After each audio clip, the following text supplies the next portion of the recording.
Shalom and welcome to Jerusalem Studio. Strategically, Iran is evidently on course to reaching military nuclear power as circumstances permit. Tactically, it is taking the measure of both the outgoing Biden administration and the incoming Trump presidency in order to maximize benefit and minimize cost. How does it go about it in the 2 months or so left for the transition, and with the next set of policies and personalities yet to be firmly in place? Is Iran slowly but surely advancing towards its first nuclear weapons, or is it in freeze-frame mode? To analyze all that and more, let's now turn to Washington, D.C., where we're joined by Dr. Olli Heinonen, former Deputy Director General, for the International Atomic Energy Agency, as well as currently a distinguished fellow at Stimson Center in Washington, D.C. It's good to see you, sir. Thank you. Pleasure to be. The pleasure is all ours. Also joining us from elsewhere here in Israel is no other than Dr. Arad, formerly an Israeli National Security Council Director, as well as a Mossad Division Chief, a long list of other positions as well. It's always a pleasure to have you on board, Dr. Arad. Thank you. With me here in the studio, our TV7 Editor-at-Large, Mr. Amir Oren. Amir, set the stage for us. You know, one is reminded of the unfortunate turn of events over the last year or so regarding the plight of the Israeli and other hostages in Gaza. Along the way, we waited for Christmas and then New Year's and then Ramadan and so on, and nothing really happened. And much along the same way, or if you take this analogy here, we waited for the elections in the United States to see whether Iran will try and make a run for it or demonstrate something. Nothing happened. So now we are waiting for the onset of the Trump administration to see whether Iran will passively wait for the new team to come up with another policy, perhaps send feelers. There was a report which was later denied that one of the main figures in the next administration has met with the Iranian ambassador to the UN to set the stage. But perhaps the Iranians will be proactive and come up with their own policies if the Supreme Leader Khamenei will approve it. So we are still in waiting mode. Indeed. Well, today, of course, the Board of Governors is meeting, and there are various activities undertaken prior. We saw the IAEA Director General Rafael Grossi traveling to Tehran, meeting with his counterpart there, as well as with the President Masoud Pezeshkian and others, in order to try and break through certain gaps that have been lingering along with the Iranians still not in compliance of its various nuclear obligations, both under the Joint Comprehensive Plan of Action as well as the Non-Proliferation Treaty. And for that, Dr. Heinonen, I'd like to ask you to provide us some sort of status report, if you may, also in layman's terms. Where are we at this point, and to what degree does the international community know where the Iranian nuclear position currently stands? Thank you. Well, it's hard to say where we stand if we look the report of the IAEA, which is still remains to be made public by the end of this week. And we have to listen also the opening remarks of Mr. Grossi, where he will tell something about his meetings in Iran. But what I have learned from the grapevines is that Iran has continued to produce additional high-enriched uranium, 60%, roughly with the same rate as it was before during the previous quarter, and similarly with 20% enriched uranium.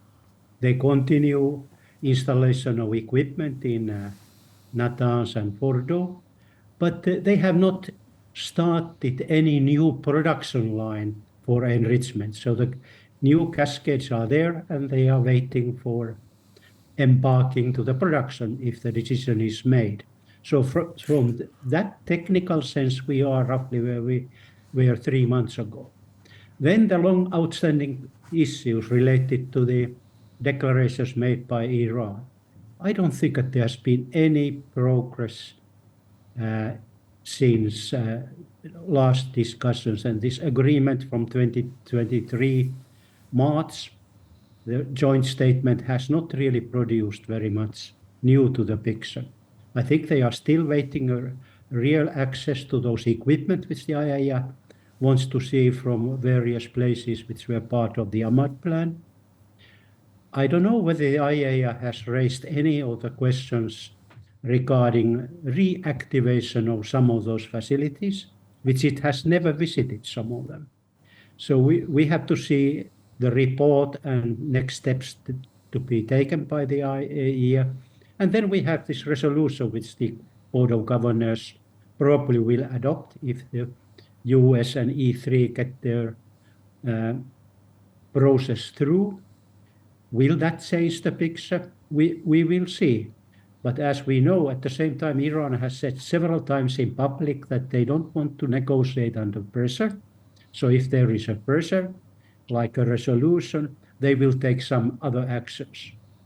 On the other hand, they are pressuring people. They are increasing inventories. They are increasing the ambiguity of not addressing IAEA long-standing issues. So I think that we will be much wiser when we come on to Friday and to see how did the Board of Governors go and what is the next action required by Iran. And then we will see how Iran is going to comply with the change of administration here in the US, which is probably for them a big problem. Thank you, Dr. Heinonen. Dr. Arad, I'd like to hear your take on that. And if I may also expand, earlier last month, on the 26th of October, Israel struck a number of targets in retaliation for Tehran's belligerent launch of a ballistic attack against Israel earlier on October 1st.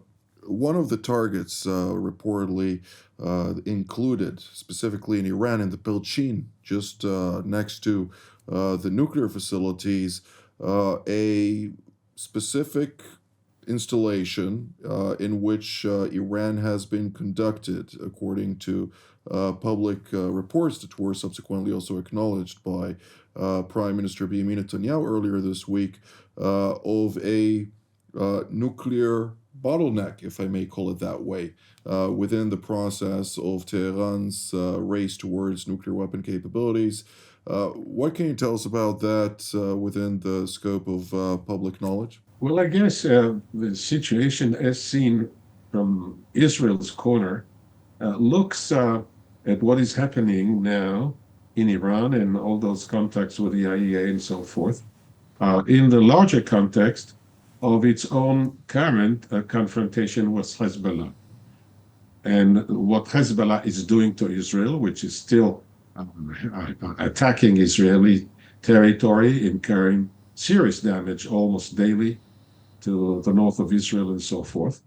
And Israel has to cope with that active front, and it is doing so. And it is in that context that there is an anticipation of possible Israeli further actions to degrade the Hezbollah. At the same time, there are diplomatic efforts to bring about a cessation of hostilities there. So this is what is attracting the attention. But then the Hezbollah is not an independent being. It is clearly a proxy of Iran, which is in a way manipulated or exploited, among other reasons, in anticipation of a possible Israeli action against the nuclear facilities that Iran is building. So it is all connected there.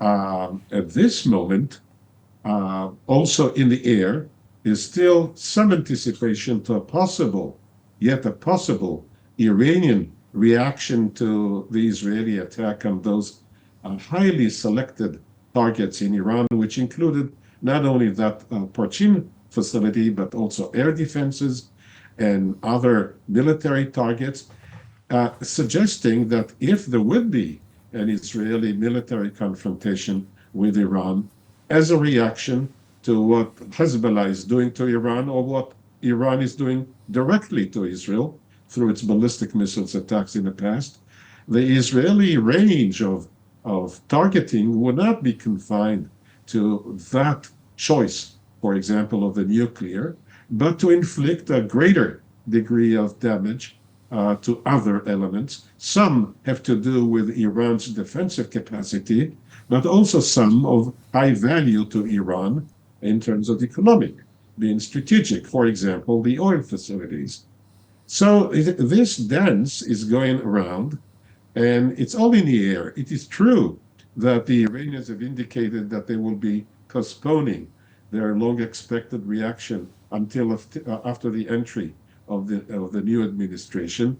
That may create a point of suspension, but it is the Hezbollah confrontation which is heavy and is taking place at the same time in Lebanon itself, with heavy Israeli attacks on the Hezbollah and its support system in Lebanon. All this is the urgent and the more active front. The nuclear issue is much in the air, but is in the not the sideline, but it is not directly now the centerpiece of what is going on. And it is interesting also because, among other things, Grossi has made a point to suggest that there would be an Israeli restraint should it have to attack in reprisal for an Iranian attack.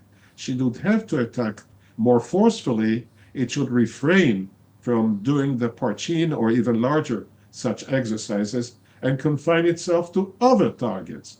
So there is even a signaling as to what should be the targeting policies of Israel, assuming a rather heavy counterattack on Iran, so as to exclude the nuclear issue, which has been precisely the main reason why the Iranians have cultivated and groomed the Hezbollah to do. So there we are, and I think that we see at the same time two dynamics. On the one hand, there is this possible escalation, which is a function of this tit for tat necessity, which involve heavy use of ballistic missiles, direct, and heavy degree of losses. When you go to the high losses area, you go closer and closer to the degree of damages that sometimes even worse type of weapons can cause. So there is that escalation, which could be the product of a failure to restrain the process. But at the same time, there may be two processes which are now being efforts to presumably be to restrain them. One are this dialogue or this dance between Iran and the IEA and what could be a new or updated set of rules that would govern the Iranian nuclear policy. And there may be a suggestion from Iran of some restraint so as not to break out or do anything to acquire a weapon. And there is an effort to restrain the Hezbollah-Israeli confrontation, which is taking the form of diplomatic efforts, all with some involvement of the same parties when it comes to European participation in these efforts taking place on both fronts. So we are there with some anticipation for de-escalation so as to avoid what could be otherwise developed into a much grave crisis with much greater degrees of damage to all concerned. Thank you, Dr. Arad. Mr. Oren, obviously on the part of DG Grossi, it's wishful thinking. I know where it comes from, but nonetheless, Iran's openly declared intention of annihilating the Jewish state is something that will not allow it to reach its ambitions of attaining weapons of mass destruction, let alone the proliferation of nuclear weapons. But let's broaden the scheme. In the event that the Iranians now pursue, let's say that they are entering into test stages that would allow it to gather an arsenal of up to 10 projectiles in the next several months or weeks, what would be the regional reaction to such a reality? we have to juxtapose two narratives, taking the same turn of events from two different points of view, one from Tehran and one from Tel Aviv. The Israeli narrative, as marketed both abroad and to the Israeli public, goes like that. We all know that last October or October of 2023, Hamas and then Hezbollah attacked us. President Biden said don't, both to Iran and to Israel vis-a-vis Iran, or expanding the war in Lebanon. And then on April 1st, as part of the Israeli campaign against Hezbollah, Israel attacked a facility in Damascus and killed several high-ranking Iranian officials who were there to advise Hezbollah.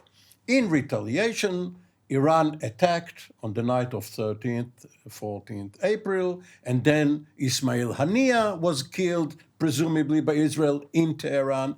Again, and Nasrallah was killed, Iran attacked, Israel counterattacked. This is from the Israeli point of view. Very straightforward. From the Iranian point of view, those wily Israelis, they goaded us into this tit for tat in order for them to hit our air defenses and other facilities and set the ground for the next strike. So we Iranians must be very careful, because the Israelis will err on the side of caution. If they get wind of what we are about to do, and if they convince, especially the Trump administration, they will hit our nuclear enterprise. So we must, for the time being, be very cautious and not do anything that will justify a strike on their behalf. And as for your question, of course, the Saudis, the Turks, the Egyptians, the Emiratis will all follow once they get wind of an Iranian break towards nuclear weapons. Indeed. Dr. Heinonen, there are extensive discussions circulating in Turkey, for instance, about whether or not pursuing nuclear weapon capabilities would be the right course of action in light of Iran's race towards that same goal. Same deliberations have, of course, circulated not once or twice in Saudi Arabia. Egypt is, of course, in advanced stages with their Russian interlocutors to establish nuclear infrastructure. And we're seeing more and more activities throughout the region on this file. Is this a cause of concern for the IAEA, which is naturally a organization that seeks also to assist countries that seek to pursue peaceful nuclear enterprises in order to better the lives not only of people in need of energy, but also for medical reasons, agriculture, and other areas that are of very positive yield for public societies? Yes, this is certainly a dilemma for the IAEA, particularly at this stage, when we see that there are countries in the region which want to have, for example, some uranium enrichment capabilities, and they are justifying it by producing and using their own uranium resources to produce fuel for research reactors, which enrichment is perhaps something like 20% uranium-235. But once you have this technology, you can go to whatever number you want high up, because they are same centrifuges, same processes, same materials. So that is the dilemma which IAEA is facing. But according to its statutes, it cannot do anything. And I don't think that it should do IAEA as I talk now about the Secretariat, do anything else but to verify under the Comprehensive Safeguards Agreement undertakings. This is important because if they are kicked out for whatever reason, then there is no international verification. Then it's a political decision if you want to stop, for example, distribution of enrichment technology in the region. And that then falls to the category of the other players and particularly I think at the P5 and fathers and mothers of the NPT agreement play a role, that they stopped this development. And I was a bit surprised. For example, there was a couple of weeks ago reports here in the US that an American company plans to take fuel production or enrichment, help South Africa to develop its uranium enrichment program further, and to produce fuel for small modular reactors, which require that 20% enriched uranium. And the same company, surprisingly, is trying to make a deal with Turkey in order to sell its small modular reactor technology to Turkey. So we are in a kind of difficult situation. And I think that this goes back to the old Saudi Arabian doctrine, where the National Security Advisor said that whatever Iran gets, we will get. And I think that the same thing happens here in some other countries in the region, because they may feel threatened not by nuclear energy itself, but maybe the messianic aspects of the Iranian government. And that might be the reason for Turkey. Indeed. Well, Dr. Arad, in the 1970s, you were fortunate to work together with Herman Kahn as a research fellow at the Hudson Institute, during the course of which, of course, Herman Kahn also developed the 76 tables of escalation dominance within the realm of nuclear deterrence. Is this the time in history for Israel to potentially draw up new tables that would be potentially a response to the Iranian aspirations in the context of course, Israel's conventional escalation dominance, as well as the allegations that Israel may indeed be a nuclear power itself? Well, this task of trying to be innovative in thinking about such ladders along the escalation of the nuclear issue, that challenge is already taking place when we see what is happening in other active wars today. And when you look at the Ukraine and Russia, and you see how Russia is playing with its own ability to use nuclear weapons, in which context, and it is in a way creating kind of lateral ladders, or steps of the ladders, in which you move from different forms of, to use alternatives to, say, nuclear weapons. Some alternatives would be more lethal, less lethal, and sometimes equivalent, but also just in order to avoid going along the nuclear route.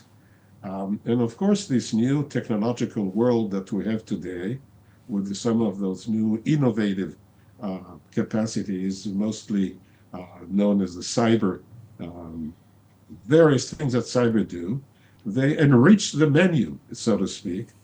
And you see that it is necessity rather than creativity that is leading parties to develop such alternatives and wiggle room, so as to avoid the need to escalate or to be trapped by inferiority escalation and so forth. And Israel, I think, inevitably is watching this world, and in interesting anticipation that maybe, possibly, the world would invent, and the world means that would replace the nuclear weapons and produce certain effects without others. Look, for example, at the very destructive, the kind of surgical targeting that is offered, in which you can hit targets without incurring large-scale societal damage. So, yes, I think this strategic situation that is now happening in three parts of the world, which are potentially explosive and may yet develop in the third which is the China theater, will occur by itself. I can only reflect that had Herman Khan been around, he would have a feast, thinking of all those up and down and sideways ladders that exist and help you do certain things, do the necessarily strategic thing to do in your benefit while avoiding some of the unpleasant consequences. There we are. And in the context of the Iranian, you see that already a game of signaling between Israel and Iran as to if we hit each other, let's be selective along certain kind of a menu. You see that in place. It is done whether tacitly or possibly in some kind of an agreement. It is emerging, and more of it could emerge in the future. Thank you, Dr. Arad. Mr. Oren, closing sentence. Well, what Uzi said about Herman Khan, and you can add Henry Kissinger and Thomas Schelling, of course, and others, this is almost biblical in nuclear terms. And now we are reviving those ancient texts because they are pertinent to today's problems. Absolutely. Well, this is all the time that we have for today. I'd like to immediately thank Dr. Olli Heinonen, Dr. Uzi Arad, and Mr. Amir Oren for all of your insights, and I'd like to thank all of you at home as well. Until our next edition from here in Jerusalem. Shalom.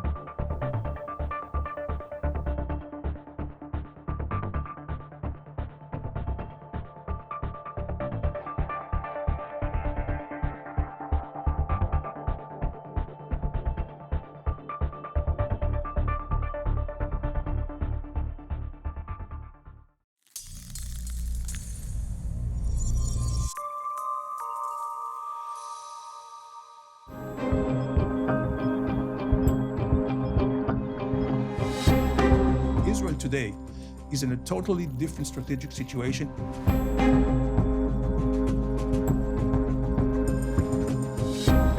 Iran wants to use Syria.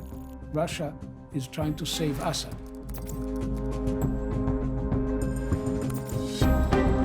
Now we have the backing of the Gulf countries. We need to keep the credible military threat out there. This is TV7 Middle East Review. Israel has launched operations on Vladimir Putin. helping Iran develop. We have logic, we have rationale, we understand how the system operates.